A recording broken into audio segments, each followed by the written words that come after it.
মাত্র কয়েক ঘন্টার মধ্যেই প্রেসিডেন্ট ট্রাম্পের শোক রূপ নিয়েছে ক্রোধে। আর সেই ক্রোধের লক্ষ্য হচ্ছে রেডিক্যাল বাম। একটি রাজনৈতিক হত্যাকাণ্ডের পর থেকেই কাঁপছে আমেরিকা।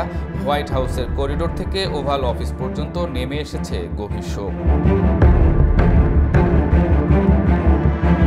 বুধবার বিকাল 2:30টার দিকে হোয়াইট হাউসের কর্মকর্তারা প্রেসিডেন্ট ট্রাম্পকে একটি মর্মান্তিক সংবাদ দেন। ইউটাহের এক কলেজ ক্যাম্পাসে বক্তৃতা দেওয়ার সময় গুলিবিদ্ধ হয়ে নিহত হয়েছেন রক্ষণশীল প্রভাবশালী ব্যক্তিত্ব চার্লি কার্ক।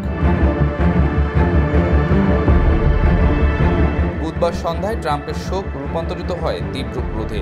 ওভাল অফিস থেকে দেয়া ভিডিও বার্তায় তিনি একে আমেরিকার অন্ধকার মুহূর্ত বলে অভিহিত করেন এবং মিডিয়া ও রেডিক্যাল বাম শক্তিকে দায়ী করেন।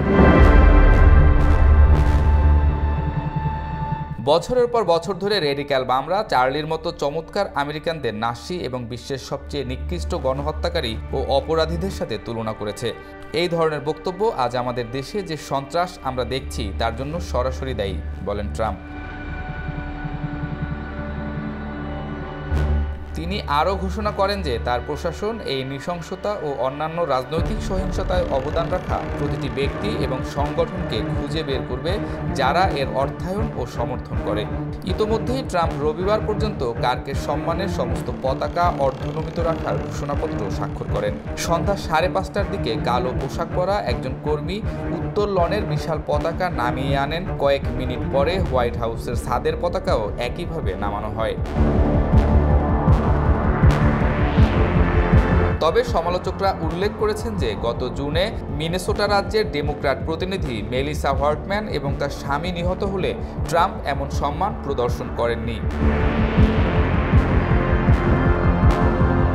কার্কের হত্যাকাণ্ড আমেরিকার রাজনৈতিক সহিংসতার ক্রমবর্ধমান ধারার সাথে যুক্ত হয়েছে। 2024 সালে ট্রাম্প নিজে দুটি হত্যা প্রচেষ্টার শিকার হয়েছিলেন, যার মধ্যে বাটলার পেনিসিলভানিয়ার সমাবেশে একটি প্রায় সফল আক্রমণও ছিল। বিশেষজ্ঞরা সতর্ক করছেন যে এই ঘটনা আরও সহিংসতার জন্ম দিতে পারে।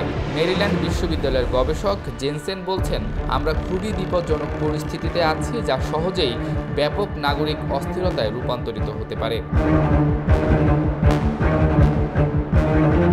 এই ঘটনা আমেরিকার রাজনৈতিক পরিবেশে নতুন উত্তেজনা সৃষ্টি করেছে। বিশেষজ্ঞরা আশঙ্কা প্রকাশ করছেন যে এই হত্যাকাণ্ড প্রতিশোধমূলক সহিংসতার এক দুষ্ট চক্রের জন্ম দিতে পারে।